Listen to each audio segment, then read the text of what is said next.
Good afternoon. A man has been fatally shot in a residential area near Dundas and DuPont. The victim was killed early this morning. CTV's Beth Macdonell is covering the story on Osler Street and joins us now live with more details. Beth.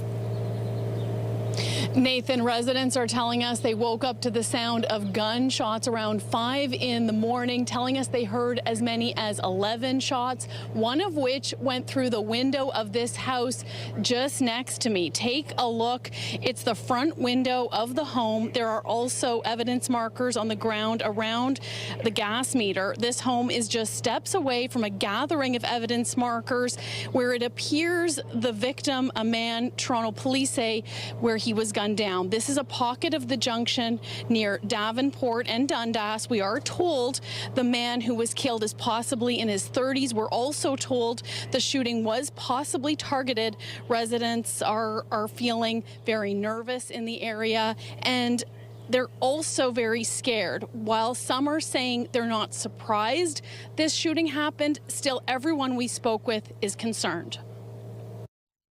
Early this morning, just after 5 a.m., police received reports of sounds of gunshot in the area. Officers arrived on scene very quickly within minutes, as they're already close by, and located a person in the street.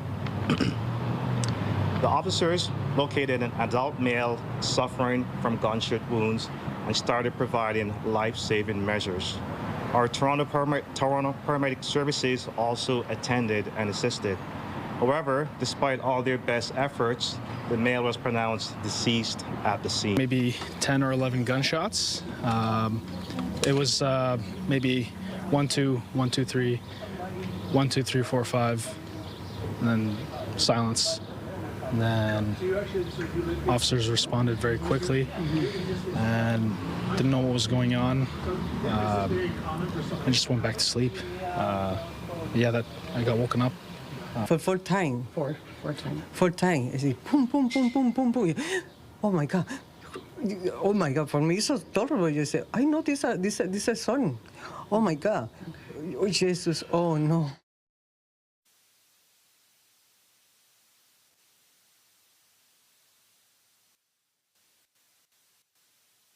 Police station, and we've been speaking to residents. They do hope to find out more about a possible suspect or suspects. So far, police have not provided us with any of that information. Reporting live, I'm Beth Macdonell. Natalie and Nathan, back to you. Okay, thank you, Beth. Still to come on CTV News at noon, it has been a year and a half since ancient human remains were found in a Toronto neighborhood. More on the delicate debate over next steps just ahead.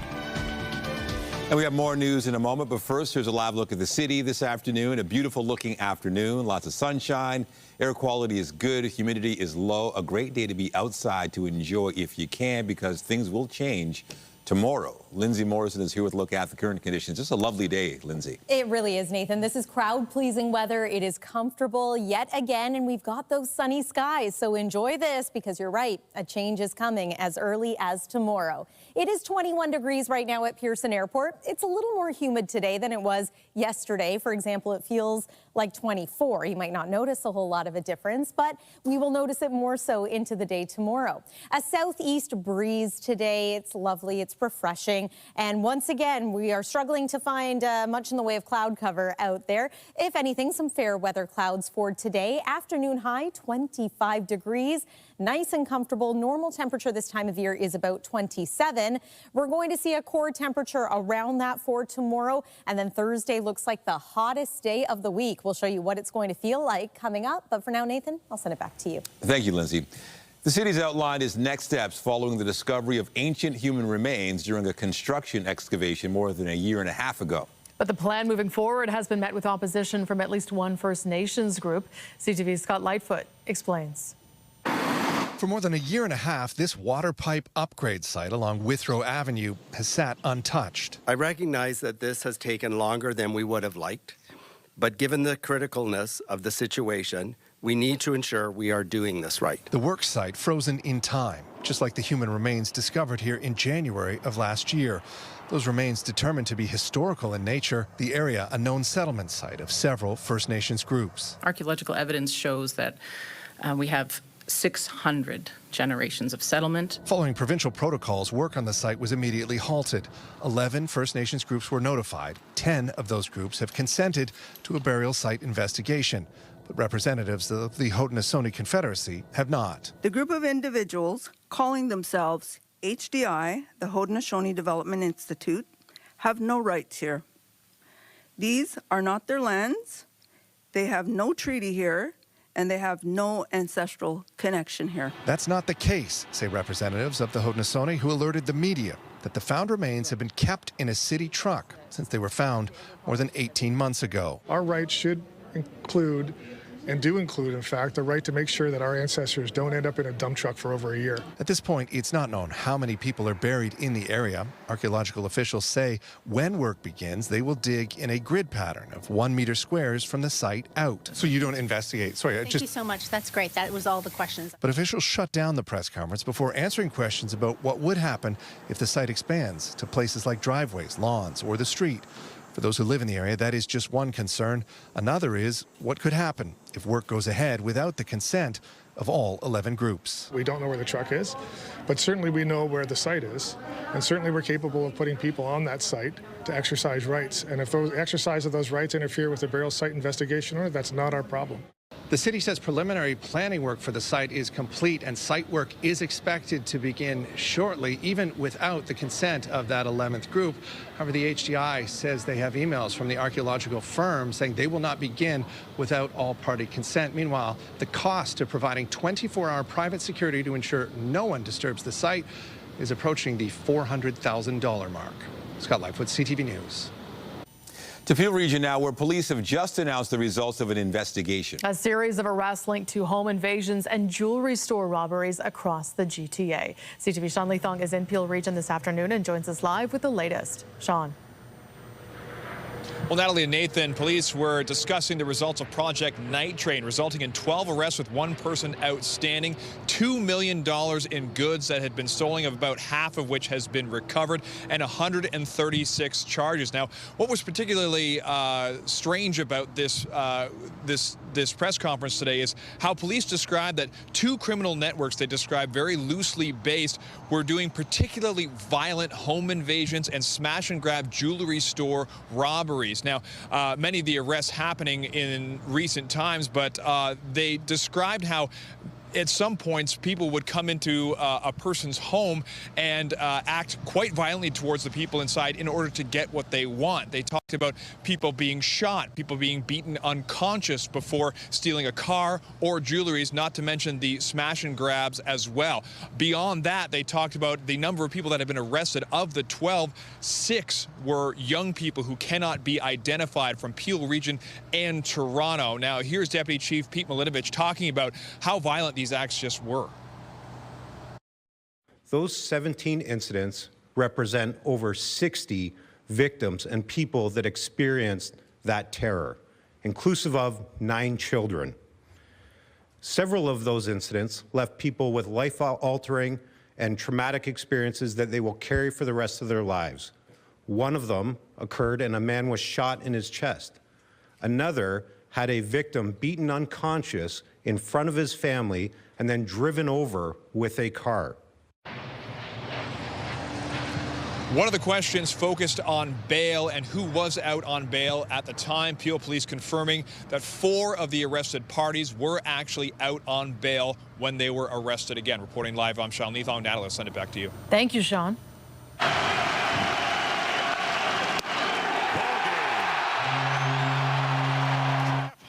To the ballpark next, and it was a history-making game last night for the Toronto Blue Jays, who set a new franchise record with their 11th straight home win, taking down their division rival New York Yankees. And this is hooked to left field, and it's into the corner. Springer is in to score. Guerrero is getting the wave. And he'll come into a 2-run double for Bichette to give the Blue Jays the lead. The Jays broke things open in the 5th inning, scoring 4 runs, beating the New York Yankees 4-1. They also had the lead at the top of the AL East, gaining another full game on the Yankees. The Jays are now 4 games ahead of New York. Canada's premiers are meeting on day 2 in high-stakes discussions about tariffs and trade. The meetings got underway yesterday in Muskoka. CTV's Rachel Aiello has the latest from Huntsville. Premiers rolled into this Muskoka resort for their annual Summer Council of the Federation meeting. The get-together comes at a critical time. Right now, our economy in all Canada suffers because of the uncertainty. Canada is facing intensifying U.S. tariff pressure and a looming deadline to reach a new trade deal. We need to be at the table, and we need to work through what is a very erratic stance coming from the President of the United States. And premiers have come to cottage country looking for new ways to drive prosperity on this side of the border. We have to diversify our trade. And to do that, Canada needs to build. We have to start building pipelines out west, east, north, and south. We have to unleash Canada, unleash Canadian industry, resources. So premiers met with Indigenous leaders to talk about moving major new nation-building potential pipeline or mineral extraction projects forward. But their push to find a way to get to a yes faster, while still ensuring First Nations leaders are consulted, was met with some pushback. They're pretty much set in their ways, and somehow we're supposed to believe them that things will be okay. And we're saying, no, we don't believe it. It's always tough conversations, but it's so important that, that we find a different way in this country. Where they did agree is on the need for Indigenous involvement. We know if we want to get projects done quickly, the projects have to have strong Indigenous partnerships. I'm saddened that it got off on a wrong foot with the federal government, but I think that's the intention of everyone around that table. And CTV's Rachel Aiello joins us now live from Huntsville, where the premiers are meeting for the second straight day with the Prime Minister today. Rachel, let's start with what kind of discussion we are expecting today, any outcomes that we may be expecting as well. Yeah, so the Prime Minister was heading into that meeting first going to give the update to premiers on the state of talks. We heard him say on the way in clearly that there are continuous conversations going with his senior advisors, his senior cabinet ministers, as well as the Prime Minister himself, and really making it clear that Canada is looking for the best deal for this country and won't stop until they get it. Take a listen. What we collectively can most control is building a stronger economy, moving from alliance to resilience and division to unity. So clearly there, the Prime Minister is telling premiers that they still need to do this together. You know, he is leading on these negotiations south of the border, but the premiers are gathered here to do what they can to try to diversify markets back at home. So it's really a twofold conversation happening in that closed-door meeting today. What the Prime Minister is handling and then what premiers can do here in Canada as that talk continues to unfold. Rachel, that Premier Ford had some tough talk before the meeting began. Is he setting the tone for the discussions here? Yeah, it was really quite some vim and vigor. I do wonder what the conversation was like last evening because Premier Ford hosted all of the premiers and the Prime Minister at his nearby family cottage. So he came in today with quite a lot of energy, making it clear that he wants everyone to still stand behind the Prime Minister because, as he said, the U.S. President Donald Trump will say one thing to us and then get on Fox News the next day. But there was something else that he said that really struck me. Take a listen. I've always said President Trump increases tariffs. This is my personal opinion. I don't speak on behalf of COF. We need to make sure we match tariff by tariff, dollar for dollar, and hit them back as hard as we possibly can. There's one thing President Trump understands, is strength. He doesn't understand or appreciate weakness. He will roll over us like a cement roller if you show an ounce of weakness with the president, in my opinion. So hitting back dollar for dollar, really pushing that retaliatory tariff message. It'll be interesting to see how that plays out over the next few days because we've heard from some Western premiers who they don't support that approach. So this could be one of those places where there isn't unity around that table. Okay. And Rachel, we know that Ontario, Saskatchewan and Alberta have just signed a deal. Can you tell us a bit more about that? Yeah, so this morning before the Prime Minister's meeting kicked off, we had Ontario Premier Doug Ford, Saskatchewan's Premier Scott Moe, and Alberta Premier Danielle Smith sit down and sign what they're calling a memorandum of understanding, specifically try to prioritize should there be future pipeline development, which is obviously something that the Prime Minister is now pushing for alongside the premiers, that they want those pipelines to be built with Ontario steel. So this is kind of just the latest example of all of the provinces trying to get together and do what they can to break down barriers province to province. Here's a little bit more from Premier Ford on that presser today. This is an amazing day for our province and for our entire country, because when Ontario, Alberta, Saskatchewan come together, we're not just signing a piece of paper, we're sending a clear message. Canada is ready to build. And we're going to get it done as one Team Canada. For too long, we've seen projects after project get tied up in red tape, regulation, delayed, blocked, and then canceled. But today, the world needs what Canada has. It's time to think big. It's time to bring our critical minerals, our oil, our natural gas and energy to new markets across the globe. So this is really going to be the focus coming out of today's conversation. As we speak, the Prime Minister and Premiers are supposed to be wrapping up their closed-door talks. But then the Council of Federation conversation continues on through the afternoon and into tomorrow with a closing press conference on Wednesday, where we're expecting to hear what else the Premiers were able to come to the table and agree on. Hey, CTV's Rachel Ayala with the latest from Huntsville. Thank you. Thank you. Now to New York State, where a Montreal father is being charged with murder after his daughter was found dead. Luciano Fertolan had claimed his daughter was abducted. CTV's Jean-Vive Beauchemin has the latest on the investigation. Luciano Fertolan appeared in court in New York State, charged in the murder of his young daughter, but also of concealing her remains. This after a massive search for the 9-year-old that ended yesterday with the discovery of Melina Fertolan's body in a shallow pond. He fabricated the initial report of the abduction. Police laid out what they say is the timeline of the young girl's last days. On July 11th, Melina and her father crossed legally into the United States for a planned vacation. They visited spots in Connecticut and traveled to New York City together. Police say that Melina's parents are estranged, that her mother in Montreal has custody. She had no concerns for her daughter's safety while she was with him. She knew that he was taking her on this trip.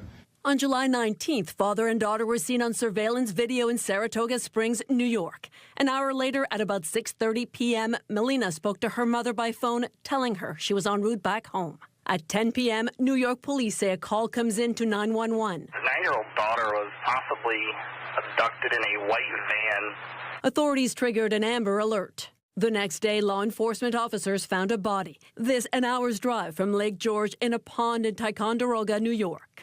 Fertolan is an entrepreneur who, according to a company website, holds Italian and Ethiopian citizenship and founded a coffee business. On that site, he describes his daughter as the light of his life and his inspiration.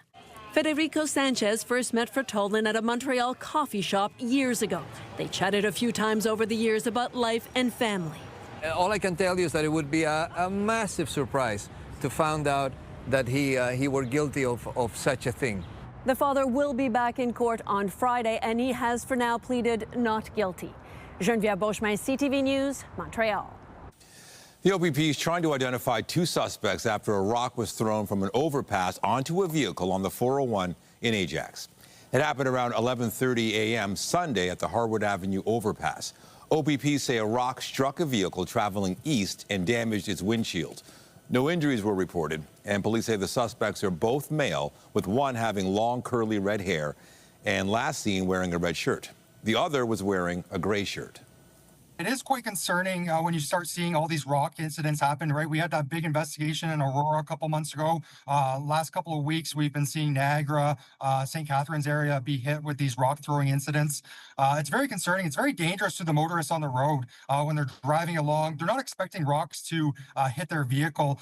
They're paying attention to the roadway. They're not looking above.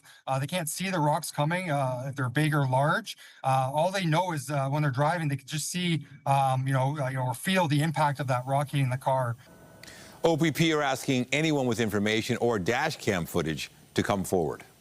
2 women have been sent to hospital after being stabbed at a Mississauga apartment building yesterday. Peel police and paramedics responded to the building yesterday on Dixie Road, south of Burnham Thorpe, just after 5 p.m. Paramedics tell CTV News they took 2 women to hospital, one with serious injuries and one with minor injuries. The investigation is ongoing. A new report out this morning says taxes are the biggest expense for Canadian families. The Fraser Institute report points out the average family in Canada spent about $48,000 in total taxes last year. The report also says Canadian families spent more on taxes than on housing, food, and clothing combined. It says taxes have grown faster than any other expense for an average Canadian family, going up by more than 2,700% since 1961. And CTV's Scott Hurst is following this story today with more details. Tell us about these ballooning numbers. Yeah, good morning, Nathan. Just looking at this, some of these numbers are eye-popping. And of course, we all love to complain about how much we pay in taxes. And no doubt this report may add some fuel to that fire for a whole lot of Canadians. So here is the breakdown from the Fraser Institute on how much Canadians pay in taxes. The average Canadian family, according to the report, pays about 2% on clothing, 11% on food, 22% on housing, yet 42% on taxes. As you mentioned, more than on housing, food, and clothing combined. And so it's really telling how rapidly taxes have swelled compared to all other expenditures at a time, of course, when we often talk about the affordability crisis, cost of living top of mind for so many Canadians when they pay their bills, when they go to the grocery store and see how expensive food items are, when they pay their rent or their mortgage. More Canadians are being forced to make drastic cutbacks right now and make significant sacrifices, yet taxes are still the single largest household expenditure. And unlike luxury items or even just basic necessities that many Canadians are even being forced to skimp on, Nathan, you absolutely, of course, cannot miss out on taxes. And so this is the total tax bill, the way the Fraser Institute breaks it down. And that includes income tax, payroll and health taxes, sales taxes, but also taxes on things like liquor, tobacco, fuel, and carbon taxes as well. So that's where we get this whole list of taxes as the total tax bill, according to Fraser Institute. So we know we're paying all these taxes. Where do we go with this information? And does this pressure the government to take any action? Well, ultimately, for those who are upset with how much they pay in taxes, where their taxes go, of course, they're hoping that politicians might be able to read this report. But the report points out that ultimately it's up to Canadians themselves to decide whether they feel like they get good value for the tax dollars that they do pay. So ultimately, it's a good gauge to know how much of your money, in fact, goes to taxes. Now, some of the specific reasons for this drastic increase include a sizable increase in incomes. Even with no changes in tax rates, a family's tax bill would still have increased substantially in the decades that have been placed in this report. But also the average family has faced a tax rate increase from about 33% in 1961 to more than 42% now in 2024, Nathan. All right, CTV Scott Hurst in the CTV National Newsroom. Thank you. Thanks, Nathan. The White House has removed the Wall Street Journal from the press pool for the president's upcoming trip to Scotland. That follows the newspaper's report detailing bombshell allegations on Donald Trump's relationship with Jeffrey Epstein. CTV's Joey Malbin has the details.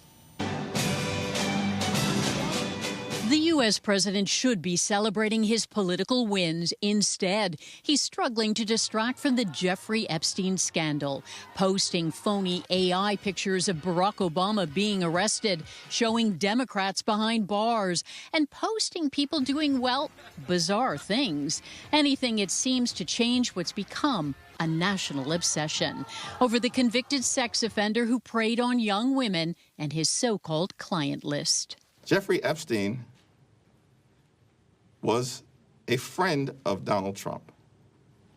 Jeffrey Epstein was arrested during the Trump administration. And the Trump administration is running scared. What are they hiding from the American people? Release the files. Trump ordered the Justice Department to request all grand jury testimony related to Epstein, pending a judge's approval and the impact on Epstein's victims. The president has said if the Department of Justice and the FBI want to move forward with releasing any further credible evidence, they should do so. As to why they have or have not or will, you should ask the FBI about that. The New York Times reported Trump might appear in the Epstein files after an accuser says she told the FBI twice about an encounter with Trump. The president also suing the Wall Street Journal for alleging Trump drew a hand-drawn naked woman in a birthday letter to Epstein in 2003. Trump denies it. One way to get to the bottom of it, says Epstein's former lawyer, call his co-conspirator Ghislaine Maxwell, who's serving prison time, to testify. She is the Rosetta Stone. She knows everything. She arranged every single trip. Some Republicans joined Democrats demanding the release of all the Epstein files, but the Speaker says there'll be no vote on that before lawmakers recess for the summer. Joy Malvin, CTV News, Washington. The man accused of hijacking a small plane and causing a major security scare at the Vancouver airport last week is expected to appear in court today. Court records confirm Shahir Kasim also now faces a second charge, damaging or interfering with a navigation system on top of hijacking.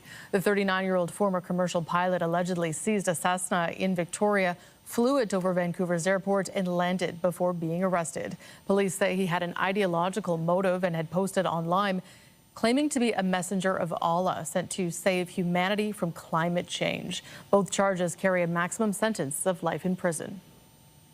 Well, not only is it a very nice day today here in the GTA, but it's going to be a pleasant evening in the city. And there's a lot going on. Whether you're heading to one of the big concerts or maybe going to the Jays game, you can expect some nice conditions through the evening hours.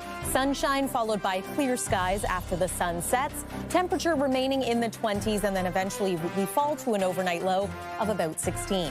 Enjoy the comfortable conditions because things change starting tomorrow. We're going to be in the upper 20s, and then by Thursday, our core temperature is in the 30s, feeling into the 40s. Is there relief in the long range? We'll take you through the 7-day forecast and talk about some possible active weather before the week is finished after this break.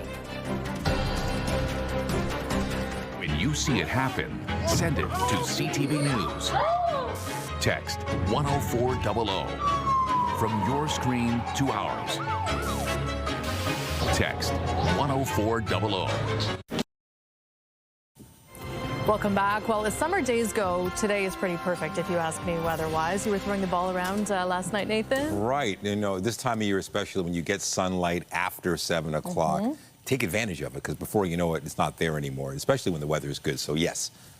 And I don't want to be the one to say this, but the days are starting now to get a little bit shorter. So it's true. Enjoy the daylight while we have it in the evening hours. Sunset time tonight is going to be still about 10 minutes to 9. But yes, we are now seeing that sunset in the 8 p.m. hour. And yeah, it won't be long before that's happening in the 7 p.m. hour. And we've had very comfortable conditions for getting outside and throwing the ball around. You can enjoy your outdoor activities. For now, some heat and humidity is building back in starting tomorrow. We are really going to feel it on Thursday. Weather is brought to you by the Presler Law Firm. Injury lawyers, you don't pay unless they win. Yesterday was beautiful. Today is a bit of a repeat. We've got beautiful blue sky out there, low humidity still for the most part. Decent air quality, quite a change from last year. We've also been watching the weather story stateside because that's where we find a lot of the heat and humidity right now. It's been scorching along the Gulf Coast, in through parts of Florida, and now the U.S. Midwest tapping into some of that heat. We have an area of high pressure, and as it spins, we're going to see some of that Gulf moisture return to our neck of the woods here in southern Ontario. Starting tomorrow, really into the day Thursday, and then it's going to remain muggy heading into the weekend. Today, though, a fresh feel. It is 22 degrees, feels like 25, not too much of a difference. Essentially, what you see is what you get. Forecast high today, 25 degrees, feeling like 27, and of course, under a beautiful blue sky once again. Yesterday, we made it to 23, 24 degrees, depending on where you were. And I think many have just been enjoying the break. It's been a very hot summer, and this has been a welcome change. Worth mentioning that even though it's not overly hot out there today, the sun is still strong. We're at a 9 on the UV index for today, so don't forget your sun protection. Overnight tonight, we will be near normal, 16 for the low, clear skies. And then tomorrow, so we're going to start to feel this a little bit. 28 degrees for the high is going to feel like 33. And then into Thursday, it's going to start to feel into the 40s. All is calm, all is quiet currently on the satellite and radar. I mentioned that high pressure that's going to be dominant stateside across the U.S. Northeast and for us here in southern Ontario. It's essentially halting active weather in northern parts of Ontario from reaching us. That, however, is going to change as we make our way into the second half of this week. So there's tomorrow into Thursday morning, chance of a few showers, maybe even some isolated thunderstorms. It's going to be a very hot and muggy day, so a lot of instability. Certainly not an all-day event, but I'm keeping an eye on Friday for it to potentially become a little more unsettled. Plan on some showers, maybe some thunderstorms, not all day. We will also enjoy some sunny breaks. And then the weekend is looking drier at this point. Not as hot as Thursday. That's the day that it's going to feel like 43, but it is still going to feel like the mid and upper 30s right through to the early part of next week. That's the weather for now. Nathan, I'll send it back over to you. All right. Thank you, Lindsay. Remarkable achievements by a group of Toronto high school students were celebrated today. 4 students all scored a 100% average across their top grade 12 courses. Their incredible accomplishment was marked this morning at the head office of the Toronto District School Board. Andrew Peng, Sheena Kin, Somya Ramanan, and Sophia Vora-Bangi were all recognized for their academic excellence. The scholars spoke about their plans for the future, what drives them beyond the classroom, and their journey to the top. I guess the most surprising thing is how easy it was to get an average of 100%, since I walked into high school just seeing everyone say, oh, high school is very different from middle school, it's much harder. But I found that really, if you just try your best, if you just aren't afraid to ask questions, it's really not that difficult. This was a pretty big surprise, actually. I didn't think I would get straight hundreds. I expected like high 99s, but not like a straight 100. Don't really feel like you can't do anything, because I find that a lot of things, like, they're not as difficult as you make them out to be, right? Like, a lot of times I went into something feeling like really scared, like, oh, what if I'm going to do badly?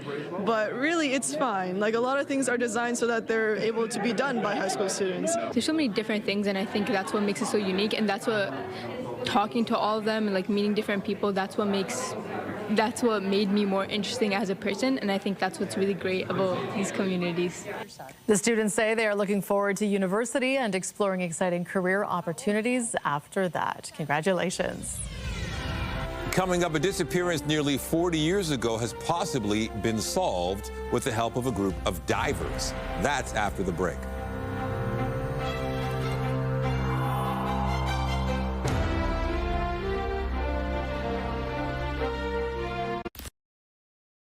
To the Ottawa area now, where the town of Carlton Place is at risk of running out of water. Officials say the water system is at risk in event of an emergency. CTV's Camille Wilson reports. Ken Van Ray rolling up the hose, doing what he can to limit his water usage. Generally, just try and conserve water, so when they let us know, we turn off all the sprinklers. Carlton Place urging residents to refrain from their outdoor water consumption to ensure the town has enough water in case of an emergency. Watering lawns, washing cars, hosing down sidewalks and driveways limited until September 30th, especially in July when the temperatures warm up and residents engage in more outdoor watering. Residents say this is a reoccurring issue. It's basically how it's been for my entire life. I've lived in Carlton Place my whole life. It's been kind of a thing that just is a fact of life here. The town color-coded water demand status is currently in the red category at its limit. The dirt is dry and the grass is coarse. The municipality says that they are doing their part in restricting its own water use and not watering municipal lawns and gardens. Toby Randall, mayor of Carlton Place, says in a Facebook post, the reason for the request is because strain on the system endangers the ability of our fire department to potentially fight fires due to lack of water pressure in our system. Guy Legault, trimming his shrubs, refraining from watering them, says even the town's Mississippi River is feeling the effects. The river's been the lowest we've ever seen, and the rocks are all sticking through. If you go down to one of the 2 or 3 bridges we have, you'll see that all of the stones are protruding and there's hardly any water flowing there. However, the municipality says watering using a hand nozzle or watering can is permitted. We go around with a little watering bucket and do our flowers, but as for the lawns, you can't water. Camille Wilson, CTV News. More than 5 million pools sold between Canada and the U.S. have been recalled following reports of 9 deaths in the U.S. The recall points to the compression straps on the side of these pools, which could make a foothold for small children to access the water. Now, the recall covers a range of Polygroup Intex Recreation and Best Way pools that were sold as far back as 2002. You can get more details on the pools affected on the recall on our website, ctvnewstoronto.ca. Dozens of motorcyclists are rolling into Toronto today as the only Canadian stop on the North American Holocaust Museum Tour. The tour is traveling across North America with stops at Holocaust museums along the way. It is in conjunction with the Ride to Remember, which is now in its 20th year. At each stop, a special piece of art, the Circle of Chai, representing the Jewish people's struggles to survive, is passed from one riding club to the next, ending in Washington, D.C. We are visiting 21 museums in North America, one in Canada, and we're about to go there in 45 minutes to make a presentation of a very special trophy, because this is an Olympic-style relay. We go from one city to the next. This Circle of High would have traveled, like at the end of the tour, 10,000 miles. Now we are at 8,900 miles. After nearly 40 years, a missing persons case in Laval, Quebec has been solved. It took a group of divers who are part of a nonprofit organization less than an hour to do it. CTV's Swida Rassi has the details.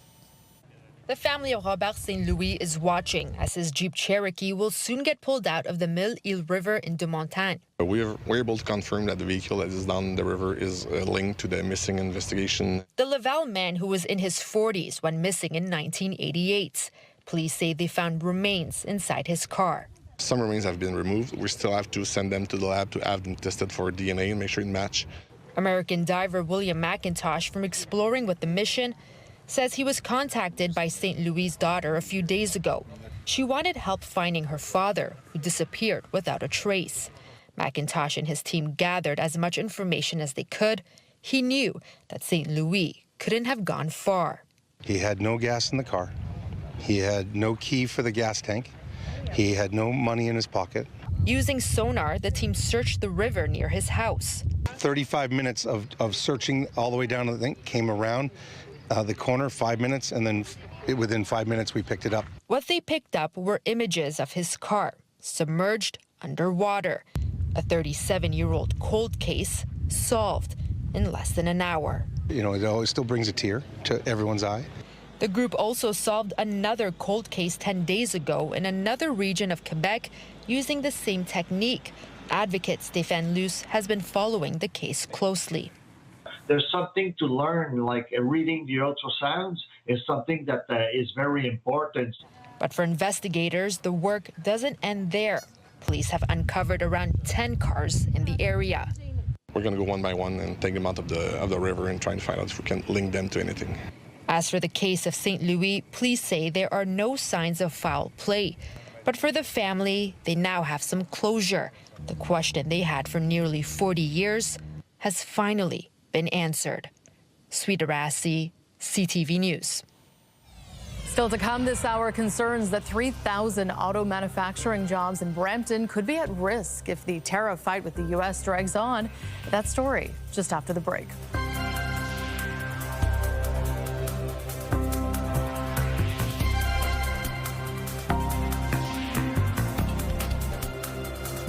Toronto's top stories, breaking news alerts, and watch live. Download the CTV News app. To concerns now that 3,000 auto manufacturing jobs could be on the line if the trade war with the U.S. drags on. The tariffs have taken a major toll on Stellantis, which put a retooling of the Brampton plant on hold earlier this year. CTV's John Valley Rao has the story. Since last year, this Stellantis auto plant in Brampton, Ontario, has been shut down for retooling that was paused back in February and is yet to resume. And now, with word of the company's financial losses, in part related to tariffs, the workers are understandably worried. Emotionally, it's very hard because there's a lot of uncertainty. I mean, we got 3,000 members in that Brampton assembly plant, 1,000+ members that supply that plant and the parts supplier base. Stellantis, which is known for brands like Jeep, Dodge, Chrysler, and Fiat, reporting that the U.S. president's auto tariffs have so far cost the company $480 million Canadian as it cut vehicle shipments and some production. And the chief financial officer says the full-year tariff impact could be as much as $2.4 billion. It won't help them, that's for sure. And Stellantis is already in a decent spot of trouble. They've run into all kinds of issues, particularly in the North American market. The company has been struggling with slow sales and restructuring costs, and a new CEO was brought in 2 months ago after the previous one resigned under pressure. At Stellantis' Windsor, Ontario plant, operations were shut down for several weeks earlier this year, and workers were supposed to return to the Brampton plant by the end of this year, but the retooling remains on hold. Still, Stellantis continues to say it does not change our previously announced investment plans for Brampton. A world with tariffs is unacceptable for us. A world with tariffs puts our plant in a vulnerable position, even more so than it is now. And not only for our plant, but all of Southern Ontario and the whole auto industry. And despite that hefty tariff cost, the union rep remains confident the Brampton plant will make vehicles again, although when is not clear. John Venavalley-Rao, CTV News, Toronto.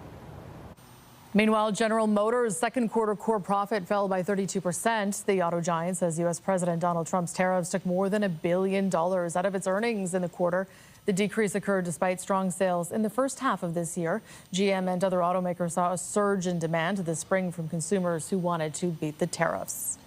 Pharmacists in Ontario are navigating a national painkiller shortage. CTV's Travis Fortnum has the story from Windsor. It's a go-to painkiller. Oxycodone combines oxycodone and acetaminophen into one pill. For many people, it's what keeps their pain in check. But right now, it's getting hard to come by. Health Canada warning of a national shortage, and pharmacists like Tim Brady are feeling the pressure. It's scary. If you've been stabilized, you have chronic pain, you found medications that are working for you, then all of a sudden you come to the pharmacy and say we have none. You don't want to go back into that situation again. A manufacturing issue combined with rising demand has triggered a supply crunch with no full doses left. Brady's making tough calls, limiting refills, splitting doses, and trying to help as many customers as possible with what little stock remains. We're basically out now. We're hoping that we'll get some in again soon. You're trying to limit people to like 30-day supplies instead of 3 months, trying to make sure we can, spread it around so everybody gets some. The warning from Health Canada came in mid-July, but pharmacists like Brady say the squeeze started weeks before that as shelves slowly emptied. At Windsor Regional Hospital, staff saw it coming too and started planning early. We look at our stock levels, then we'll determine basically a date of when we anticipate that we're going to run out, and then we'll start working on a plan. We're going to start to restrict it to those patients and use alternatives for other patients. Drug shortages are nothing new. Canada sees hundreds of them every year, but it is rare for such a common pill to be impacted. Experts say the global supply chain is fragile, and even a small hiccup can cause a big problem. For one pill to end up in your vial, it probably has ingredients from multiple countries. It's gone through maybe 8, 9 different factories. And so if something along that chain happens, you start to see a domino effect. Health Canada says it's working with manufacturers to manage the shortage, calling drug access a top priority. Supply could return in the coming weeks. When you have a drug that what we call is a fast mover, it's a commonly used medication, you also have people who are newly starting on it, but you have some patients who are on it for a long period of time. You're faced with a scenario where you have to make tough choices. Brady says his team is doing everything they can, but the best thing customers can do is check in early and be patient. It's not that we're trying to deny you the medications. We're not trying to make your life difficult. It's just we can't get any. Travis Fortnum, CTV News. The Toronto International Film Festival continues to unveil its star-studded lineup. Wait, you're telling me I have a budget guardian angel? Kinda. I want to guide people. I want to change their lives. Aziz Ansari's Good Fortune, starring Keanu Reeves, will be making its world premiere at TIFF. Dozens of other premieres were also announced today for the 50th anniversary of the festival. Information can be found online. Now, TIFF runs from September 4th to the 14th. The entertainment world is still reeling from word that Malcolm-Jamal Warner, best known for playing Theo Huxtable on The Cosby Show, died in an accidental drowning in Costa Rica. Is this the shirt I paid $30 for? Is this the shirt they're supposed to think is a Gordon Gartrell? You don't like it? Ask me the question again. A generation watched Warner grow up as the only son of the TV family. He was nominated for an Emmy and went on to star or be featured in other projects. Malcolm-Jamal Warner was 54 years old. You're watching CTV News at noon. Stay with us. A terrifying moment for a family's pet dog in the Philippines was caught on camera. And before you see the video, you should know the dog escaped unscathed.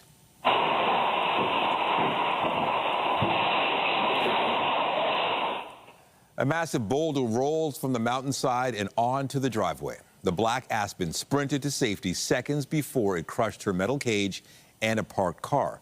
Video shows her emerging from behind the massive rock and darting across the road. Now, the incident came as a deadly typhoon barreled through the Philippines and the region over the weekend. Hard to believe the dog managed to escape that, because you don't really see it in the shot. And then afterwards, oh, there it is. It's so hard to watch, thank goodness. And we've seen it a couple of times now. I'm still trying to figure it out. But yeah. Wow, a miracle. Yeah. And this weather, yeah, kind of miraculous, if you will. No, I'm just kidding. It's lovely out there today. Get outside and enjoy. We have heat and humidity that's going to be returning in a big way. So here's one more look at what we're dealing with. Satellite and radar is quiet. Overnight tonight, our forecast low is 16 degrees. Tomorrow, 28 degrees. Will feel more like 33. Lots of sunshine out there, too. And here's one more look at the 7-day forecast. Thursday is a scorcher. Natalie and Nathan. All right. Thank you, Lindsay. And that is CTV News at noon. Remember, you can get Toronto's breaking news all day long on CP24 and at ctvnewstoronto.ca. For Lindsay Morrison and all of us here at CTV News, thank you for watching. I'm Natalie Johnson. And I'm Nathan Dowd. And be sure to join us later for CTV News at 5 and 6. Have a great afternoon.